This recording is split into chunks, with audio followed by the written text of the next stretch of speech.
김구라라는 이름은 가명이며 본명은 김현동이다. 1993년 SBS 공채 2기 개그맨으로 데뷔했으나 웃기기보다는 무서운 외모로 불량배 역할이나 형사 역할들의 단역을 맡았다고 한다. 하지만 그마저도 남들을 받쳐주는 역할의 단역 개그맨 수준이었고 대중 인지도는 거의 없다시피 했다고 한다.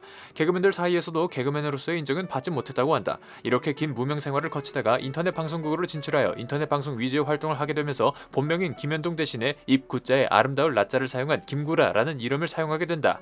김구라에게는 친형과 친동생이 한 명씩 있는데 그렇게 친밀하지는 않다고 한다. 김구라의 말에 따르면 각계 전투를 하는 집안이라고 한다. 특히 여동생의 경우 동생이 젊었을 때 연애를 하다가 집 앞에서 김구라에게 남자친구가 있는 모습을 들켰는데 그때 김구라가 남자친구에게 쌍욕을 했다고 한다. 그 뒤로 동생이 김구라를 벌레 보듯 했고 사이가 멀어졌다고 한다. 그 후로는 자신의 오빠가 김구라라는 사실을 잘 알리지 않는다고 한다. 하지만 김구라가 불의 자식은 아니다. 아버지가 임종을 앞두고 나의 낙은 현동이가 라디오 방송하는 걸 듣는 것이다. 현동이가 마지막까지 방송하는 걸 보고 싶다라고 하자 방송을 취소하지 않고 끝까지 녹화를 한 후 임종을 보러 갔다고 한다.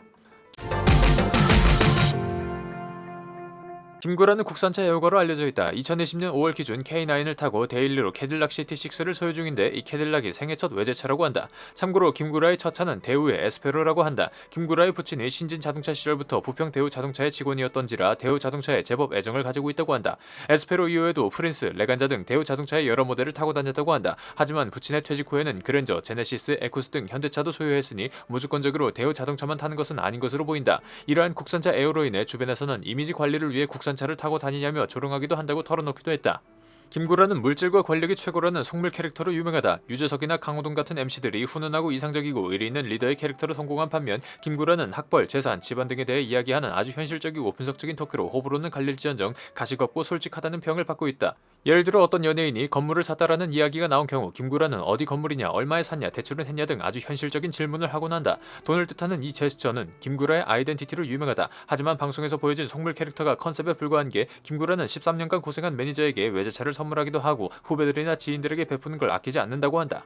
누군가의 눈물이나 감동적인 스토리, 훈훈한 이야기에 알레르기 반응을 보인다. 특히 라디오스타에서는 동료 연예인의 미담이나 칭찬보다는 불안한 자극적인 에피소드에 관심을 가진다. 게스트가 훈훈한 이야기를 하거나 눈물을 보이면 매우 정색하며 감동적인 이야기 아주 잘 들었습니다 하며 서둘러 마무리를 한다. 심지어 본인의 미담이나 칭찬, 고마움을 전하는 이야기도 질색한다. 한 예로 강원래가 라디오스타에 출연해 눈물을 보이자 오늘 여러 모습 보여주십니다 라며 비꼬기도 했다. 입이 아름답다는 이름과는 달리 과거 저급하고 상스러운 발언으로 유명하다. 정치, 사회, 연예계 등 분야를 가리지 않고 쏟아내는 무분별한 욕설과 모욕, 성희롱, 루머 언급 때문에 과거뿐만이 아니라 현재도 가끔씩 구설수에 오르곤 한다. 특히 과거 인터넷 방송 시절을 보면 여자 연예인들을 상대로 한 성희롱 발언들과 확인되지 않는 루머를 언급하며 비하한 발언들이 줄을 잇는다. 또한 2012년에는 10년 전 인터넷 방송에서 한 일본군 위안부 피해자들에 대한 막말이 수면 위로 드러나 5개월 동안 자숙기간을 가지기도 했다. 본인은 인터넷 방송 시절을 흑역사로 생각하는 듯하고 아들 김동현과 함께 2대에 걸쳐 사과한다는 발언을 하기도 했다.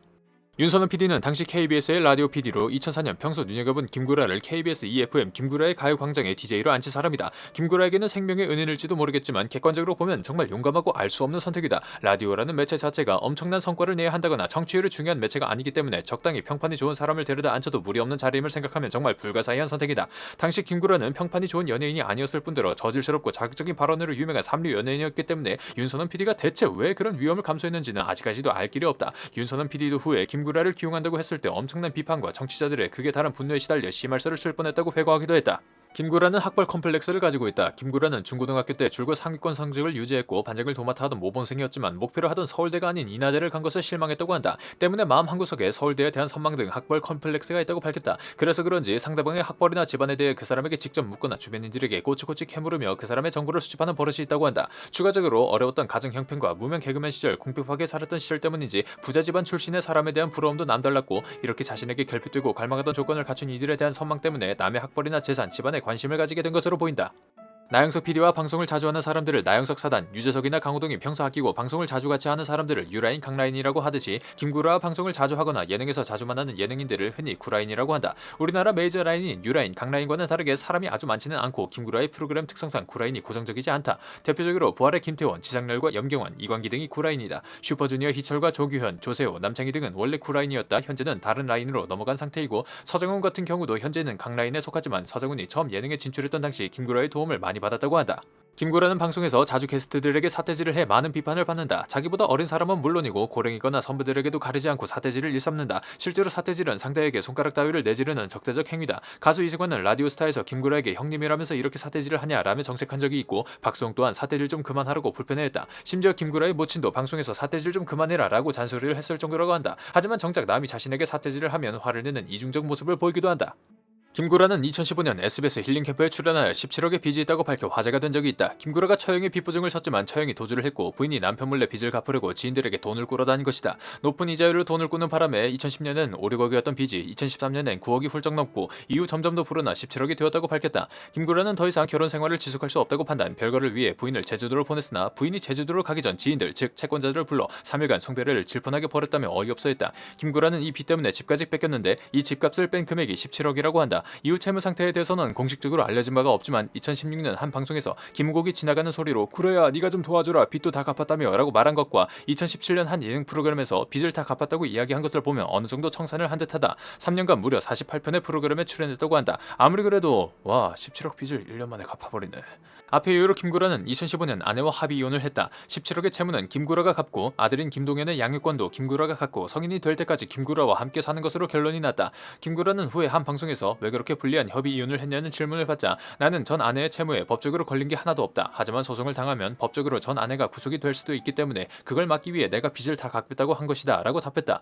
이러한 답변으로 김구라는 이혼 및 이혼 과정에서 이미지가 좋아진 몇 안 되는 케이스가 되었다. 평소 독설과 현실적인 분석으로 유명한 김구라는 연예대상에서도 사이다 발언을 날려 화제가 되었다. 2020 SBS 연예대상에 대상 후보로 올랐던 김구라는 소감을 묻는 질문에 "제가 대상 후보인 것 자체가 제 스스로 납득이 안 되는데 시청자들의 납득이 될까 걱정이다 라고 답해 주의를 놀라게 했다. 이어 김구라는 "방송국에서 구색을 맞추려고 한 8명 넣은 것 같다며 연예대상 물갈이를 해야 할 때가 아닌가 싶다. 5년 10년 된 국민 프로그램이 많다 보니 돌려막기식으로 상을 받고 있지 않나 라며 모두가 알고 있지만 쉽사리 얘기하지 못했던 말을 털어놨다. 이어 "더 이상 저 같은 사람은 빼고 백종원, 유재석, 신동엽 정도만 넣어달라. 그게 긴장감이 있다고 말했고, 이러한 김구라의 발언에 사이다 발언이라는 반응이 이어졌다.